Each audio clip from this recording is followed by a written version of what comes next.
അസ്സലാമു അലൈക്കും വറഹ്മത്തുള്ളാഹി. പ്രിയ സഹോദരങ്ങളെ, കർണാടകയിൽ കൂറ എന്ന് പറയപ്പെടുന്ന സ്ഥലത്ത് മരണപ്പെട്ടുപോയ ആ കൂറ തങ്ങളുടെ ഖബറിൻ്റെ മാറ്റങ്ങളാണ് നിങ്ങൾ കാണുന്നത്. ആദ്യത്തെ ദിവസവും രണ്ടാം ദിവസവും മൂന്നാം ദിവസവും അവിടെ ഉണ്ടാകുന്ന മാറ്റങ്ങൾ നോക്കൂ. ഇത് ഇസ്ലാമികമാണോ സഹോദരങ്ങളെ? ഇതാണോ യഥാർത്ഥ അഹ്ലുസുന്നത്തി വൽ ജമാഅത്ത്?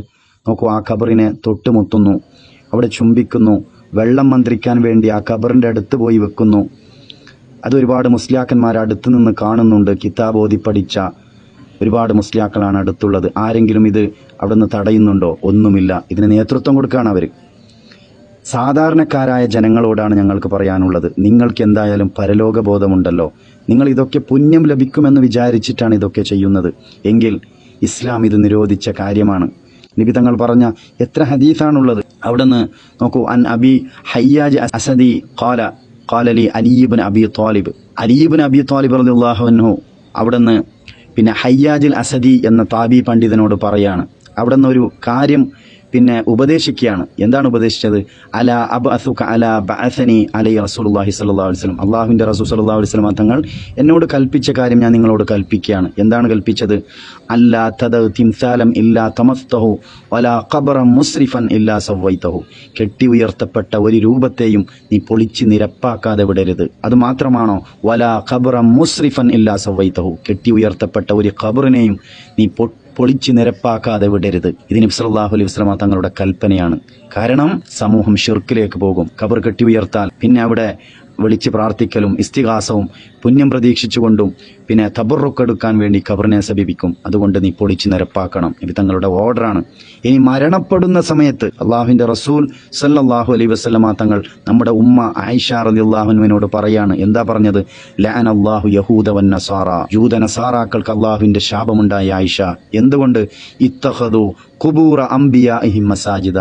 അവരുടെ അംബിയാക്കളുടെ ഖബറിനെ ആരാധന കേന്ദ്രമാക്കി, സുജൂദിന്റെ കേന്ദ്രമാക്കി, പ്രാർത്ഥനയുടെ കേന്ദ്രമാക്കി. അതുകൊണ്ട് അവർക്ക് അള്ളാഹുവിന്റെ ലഅനത്ത്, ശാപം കിട്ടി. ആ പണി നമ്മൾ ചെയ്താലും നമുക്കും കിട്ടും. അതുകൊണ്ട് സഹോദരങ്ങളെ ചിന്തിക്കുക. ഇത് നമ്മുടെ പരലോക വിഷയമാണ്. വാശിയും വൈരാഗ്യവും വിദ്വേഷവും എല്ലാം വിട്ട് നിഷ്പക്ഷമായി ചിന്തിക്കുക. മുസ്ലിയാക്കന്മാർ ഒരിക്കലും ഇത് നിങ്ങളോട് തുറന്നു പറയില്ല. ഇതിനെ ന്യായീകരിക്കുകയാണ് അവർ ചെയ്യുന്നത്. ഇവിടെ എന്താ പറഞ്ഞത്? ഖുബൂറ അംബിയാഇഹിം. ജൂതനസാറാക്കൾക്ക് അള്ളാഹുവിന്റെ ശാപം ഉണ്ടാവാനുള്ള കാരണം അംബിയാക്കളുടെ ഖബറിനെയാണ് അവർ ആരാധന കേന്ദ്രമാക്കിയത്. മനസ്സിലായില്ലേ? മുസ്ലിയാക്കൻ പറയാറുണ്ട്, എന്ത് സാധാരണക്കാരുടെ ഖബറാണെങ്കിൽ പ്രശ്നമാണ്, മഹാന്മാരുടെ ഖബറാണെങ്കിൽ അത് പ്രശ്നമില്ല. എന്നാൽ ഇവിടെ അംബിയാക്കളുടെ ഖബറിനെ ആരാധന കേന്ദ്രമാക്കിയത് കൊണ്ട് അവർക്ക് അള്ളാഹുവിന്റെ ലഅനത്ത് ലഭിച്ചു. ഈ ലഅനത്ത് നമുക്കും ലഭിക്കില്ലേ? അതുകൊണ്ട് യഥാർത്ഥ ഇസ്ലാമിനെ പഠിക്കുക, അറിയുക. ഇത് നമ്മുടെ പരലോക വിഷയമാണ്, നമ്മുടെ ആഖിറത്തിന്റെ വിഷയമാണ്. അവിടെ നമുക്ക് കൂട്ടിന് ഒരു മുസ്ലിയാക്കന്മാരും കൂട്ടിനുണ്ടാവുകയില്ല. ഇന്ന് പഠിക്കാൻ എത്ര സംരംഭമുണ്ട്. അതുകൊണ്ട് നാം പഠിച്ചറിയുക, ഇത്തരത്തിലുള്ള അനാചാരത്തിൽ നിന്ന് മാറി നിൽക്കുക. ഇത്ര കാലം ആ കൂറ തങ്ങളെ കാണാൻ വേണ്ടി അവിടെ പല ആളുകളും പോകുമായിരുന്നു.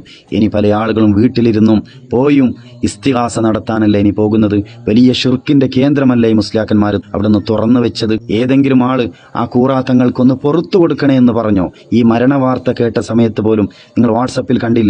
എവിടെയെങ്കിലും അല്ലാഹു മഗ്ഫിർ ലഹു വറഹംഹു എന്ന് കേട്ടിട്ടുണ്ടോ? ഇല്ല. അദ്ദേഹത്തിന്റെ ദറജ ഉയർത്തണേ എന്നാണ് എല്ലാവരും പറയുന്നത്.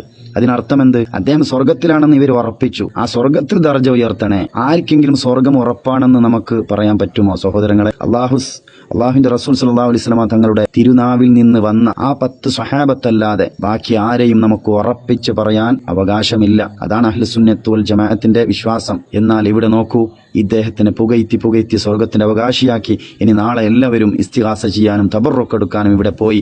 അവിടെ നാളെ പെട്ടി വരും, പിന്നെ ഉറൂസ് വരും, പിന്നെ ഒരുപാട് ആളുകളെത്തും. അങ്ങനെ ഏറ്റവും വലിയ ഷിർക്കിന്റെ കേന്ദ്രമായി വരും. അതിന്റെ വരുമാനത്തിലൂടെ മുസ്ലിയാക്കന്മാരുടെ ശമ്പളം പോകും, പള്ളി മുന്നോട്ട് പോകും, മദ്രസ പോയാലും യതീംഖാന പോയാലും ഇനി എന്ത് പോയാലും അത് ഹറാമിന്റെ വഴിയാണ്, പച്ചയായ ഹറാമാണ്. ഒരു മദ്യഷാപ്പിലൂടെ കിട്ടുന്ന വരുമാനത്തെക്കാളും കടുത്ത ഹറാമാണ്. കാരണം ഹറാമിനേക്കാളും വലുതാണ് ഷിർക്ക് എന്നുള്ളത്. ആ ഷിർക്കിലൂടെ കിട്ടുന്ന വരുമാനമാണിത്. ഇതിലൂടെ ഒരിക്കലും നമുക്ക് പരലോകം രക്ഷപ്പെടാൻ സാധ്യമല്ല. അതുകൊണ്ട് സാധാരണക്കാരെങ്കിലും ചിന്തിക്കുക, പഠിക്കുക, അറിയുക, യഥാർത്ഥ അഹ്ലുസുന്നത്തി വൽ ജമാഅത്തിലേക്ക് മടങ്ങുക. അള്ളാഹു അനുഗ്രഹിക്കുമാറാകട്ടെ. അസ്സലാമു അലൈക്കും വറഹ്മത്തുള്ളാഹി.